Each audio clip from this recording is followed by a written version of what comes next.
Can you put your hands in the air and just kind of wave them like you don't care and make a really goofy smile and just kind of dance for a second and say that intro one more time? Sure.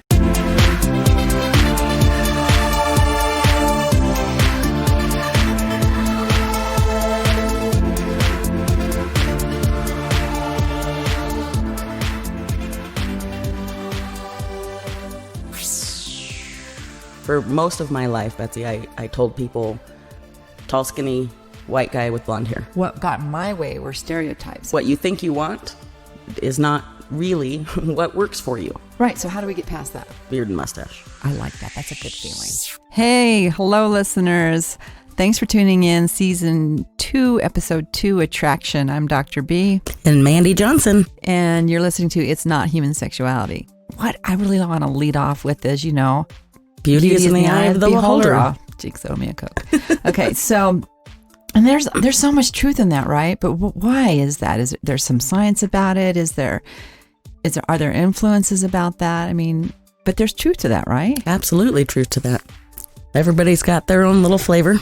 That's right, and that's a good thing. And so one of those things that's involved in that are things like sexual attitudes, and then this thing we call the social scripting theory, right? Yep, including the cultural contexts. Yep, and interpersonal script and intrapersonal script. And so let's circle back and start with sexual attitudes. So when I say sexual attitudes, what do you think about? I think about what you think of attraction and what gets you going, or what is interesting to you, what you find attractive. Oh, yeah, I know. It's going to be hard not to say that word a lot, right? Yeah, but I mean, that's true, right? The sexual attitude is your attitude about what you like and what turns you on and what you want to, maybe you want to get closer to. And that's an important thing. And then so what plays into that is the social scripting theory. And in that, the social scripting theory has those three components. The first one is the cultural context. Absolutely. Starts from the small culture of your family to the bigger culture of maybe your school or neighborhood, goes into the state you live in maybe, or even the city and the country you live in and the attitudes of the country, and then the whole world. Exactly. And so in that regard, in the concept of, if we looked nationally, the cultural context of that sexual attitude would be what? A little bit of homophobia. Well, yes. And so the flip side of that, it would be heterosexual bias, right? Absolutely. Meaning that the only thing that we're going to give latitude to is opposite sex attraction. We know that's not true. We know that doesn't exist. And we've talked about that, and we will talk about it more. But ultimately what we're looking at is, in this cultural context, basically, hopefully people can develop their own open-mindedness about what their needs are and what have to be met. And in doing that, one of those things is the interpersonal script. So interpersonal, it means between, right? Like interstates go between, highways that go between states. So interpersonal is this communication. Between two people. Right, exactly. And so what triggers that? How do we get to that point of having an interpersonal relationship? It has to start with attraction. Absolutely. Okay, so in that concept of attraction, we are going to say, I prefer men, or I prefer women, or I don't, it generally matter. Starts with those biological factors, right. One way or the other. Right. Man, woman, male, female, and then people always put on their, and I want them to be tall, or I want them to be short, and I want this person to have this color hair or this color eyes. And I want to, have it be exciting, or I don't want it to be exciting, or I'm an introvert. An introvert would be great. But, that kind of leads me to the question, how do introverts meet? Right? That's kind of an interesting concept. On the internet. But then they have to go out and meet. It's right? It Think is, about yeah. that. I actually just thought about that right now. But anyway, So when we think about that, we have to figure out what works for us and what doesn't. And it's an interesting thing, because for most of my life, Betsy, I told people, tall, skinny, white guy with blonde hair, long blonde hair. Specifically, tall, skinny, white guy, long hair. That was my thing. Beard and mustache. Huh. But that's not anything like the man I married, right? And he's tall, you know. He's got blonde. the beard. He's not blonde. He doesn't have long hair. None of those things. But But sometimes, what you think you want is not really what works for you.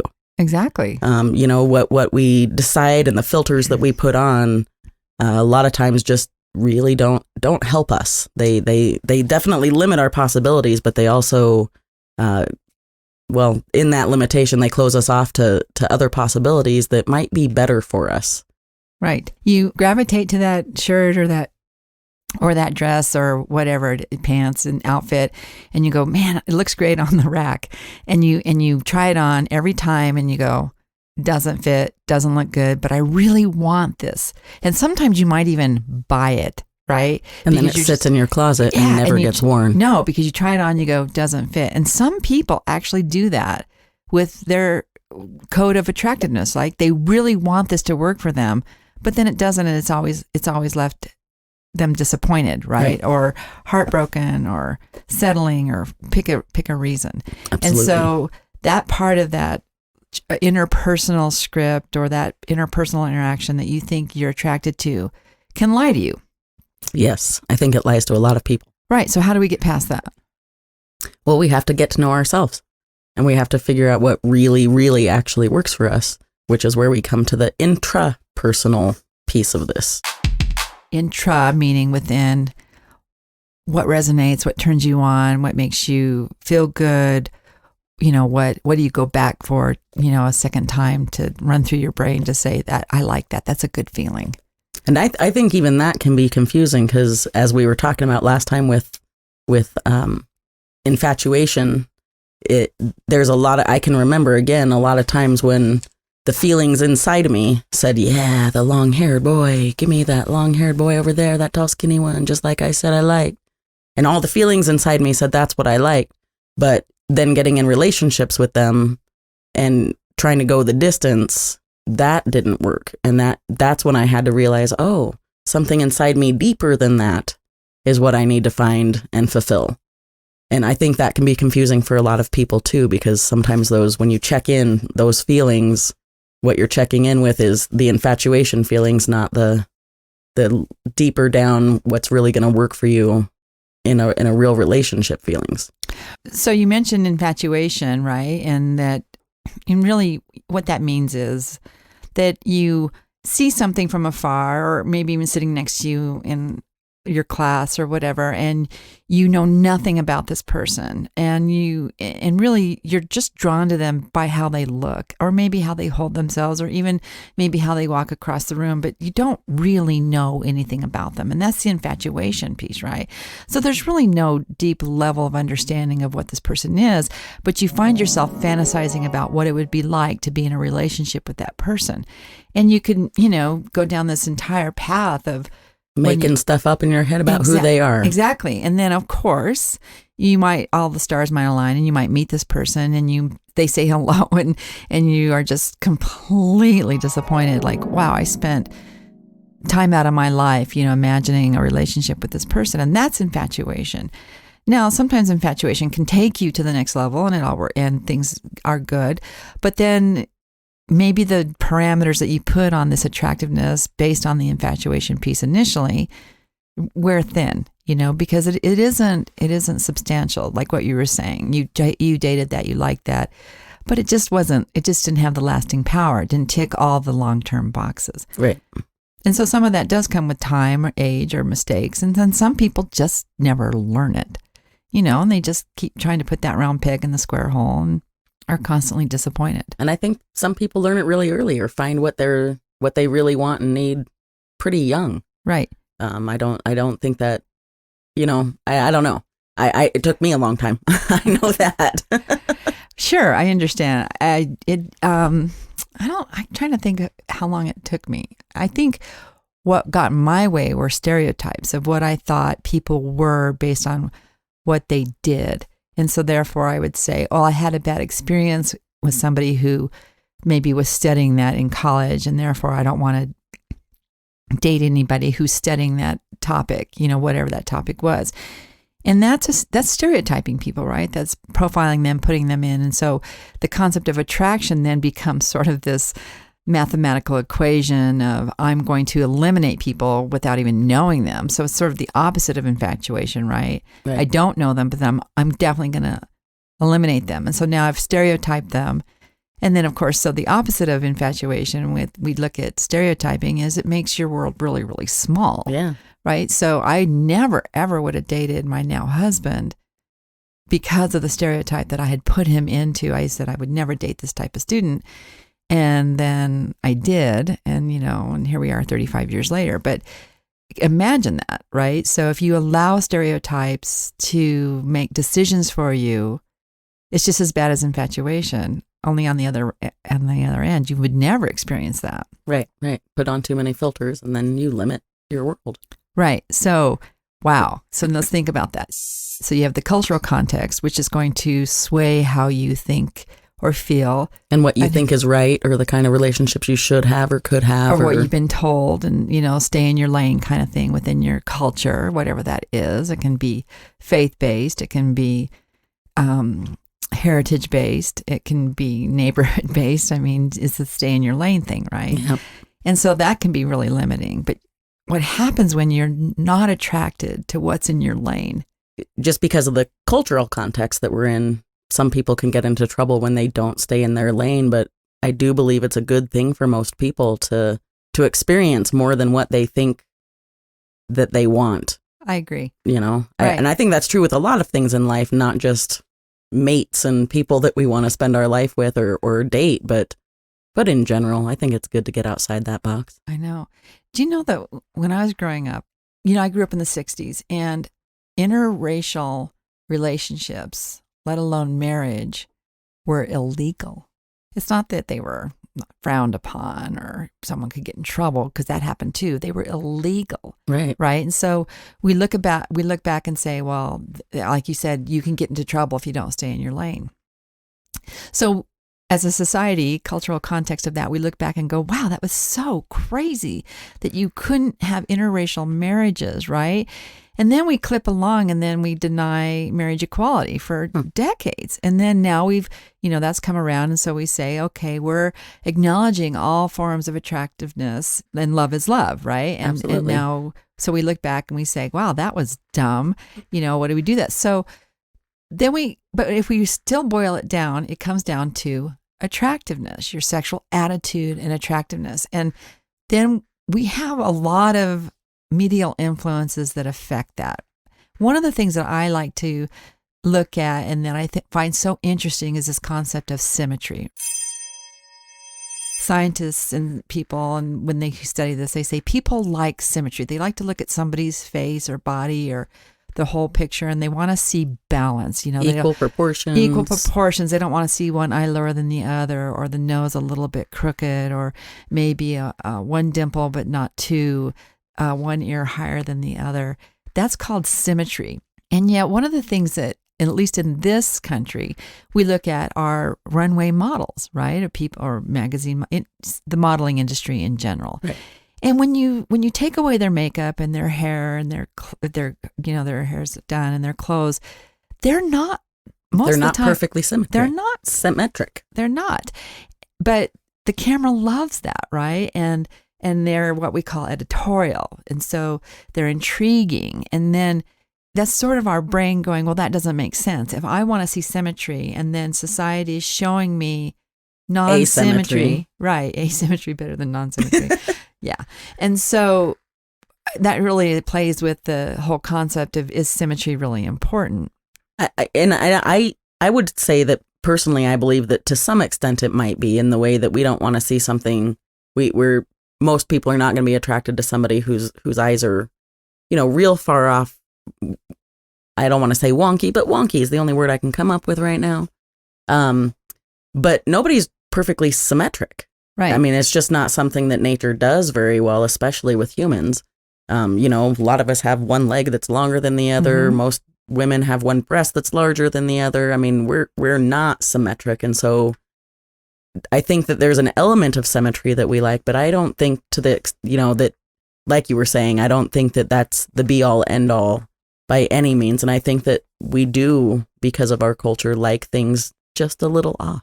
I think so. And we like because the interesting features. Sure, the intrigue. And then you add to that, we might even use the word exotic, right? Or different looking. And so there's that point, which leads us to the next concept that I think people have never heard about, or maybe they have, and that's called the halo effect. People who are more attractive then therefore would have more attractive traits, right? So let's just, for the sake of argument, say we know what attractive is, because we really don't know what attractive is. No, because it's in the eye of the beholder. Exactly. So we just circled completely back to the beginning. But the point is that they said, well, attractive people have more attractive traits. They're smarter, they're wealthier, they probably have better jobs. Yeah, they hold themselves better. They are the life of the party. They might be more sexually explorative, those sort of things. And so you have to say, well, so how do we know that if beauty is in the eye of the beholder, then this concept of halo effect doesn't work? Doesn't work at all. But one of the other things that the halo effect will roll into with respect to attractiveness, or giving somebody, judging a book by its cover, is with people and jobs, right? Yeah. And so, like, for instance, in the military, let's say, you have your enlisted men, but maybe there's one that stands out, and maybe by standards, they might say, hey, here's this fella who is attractive, and therefore he looks like he should be a leader, right?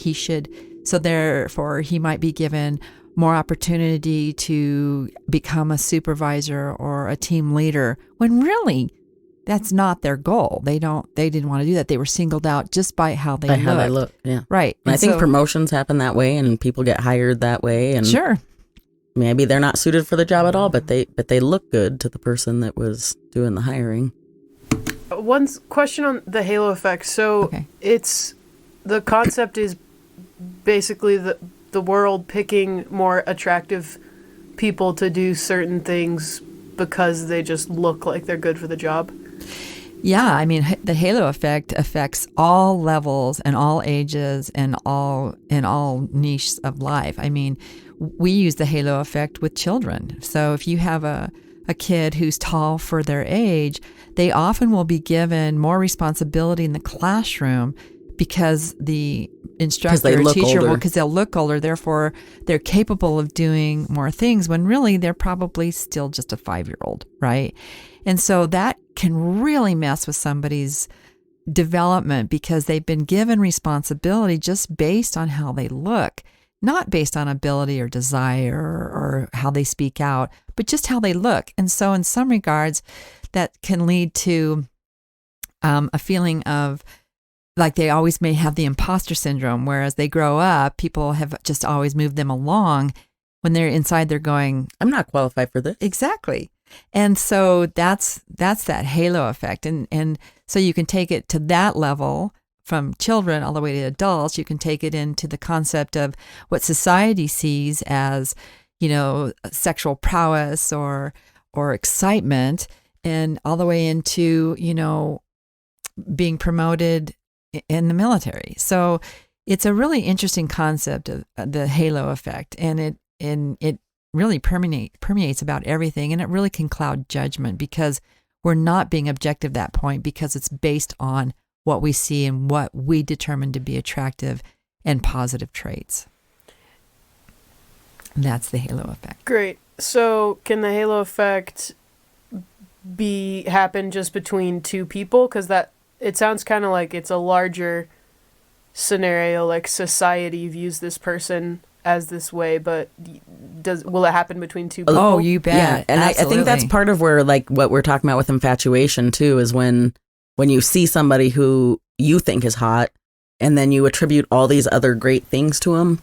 Okay. And you start getting infatuated with this idea of them, and none of that's real. Right. You think it is because of this halo effect. Or you can have the two most beautiful people on the planet meet and fall in love because that they see them in their partner.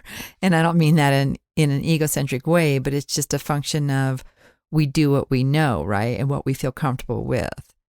And a lot of times the example that's used for that are Tom Brady and Giselle and David Beckham and Victoria Beckham. People say, well, they're just the beautiful couple. And you have to say, well, how did they hook up? Well, maybe they saw each other in each other, and that was the attraction. And that's part of how that halo effect plays out.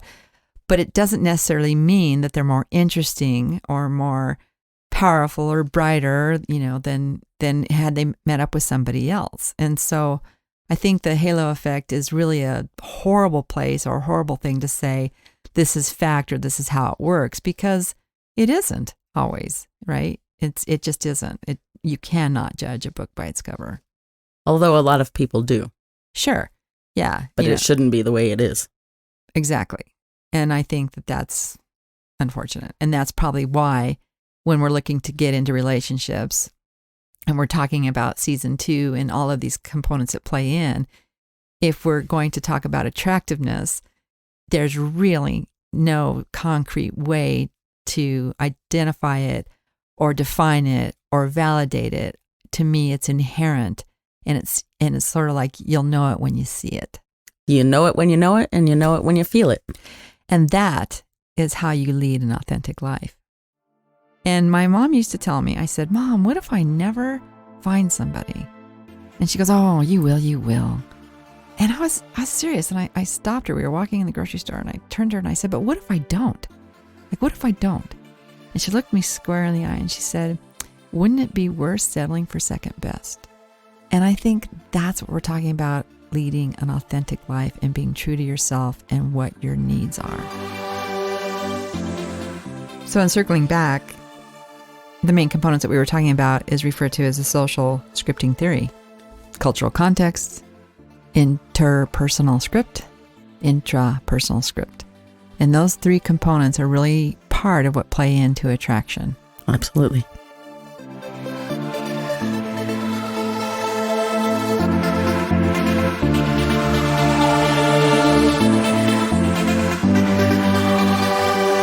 Well, that wraps up episode 2, season 2 on attraction. Thanks for listening. I'm Dr. B. And I'm Mandy Johnson. And if you want more information or you just want to run some questions by us, you can email us at info@lkbthwis.org. That's info@lookbothways.org.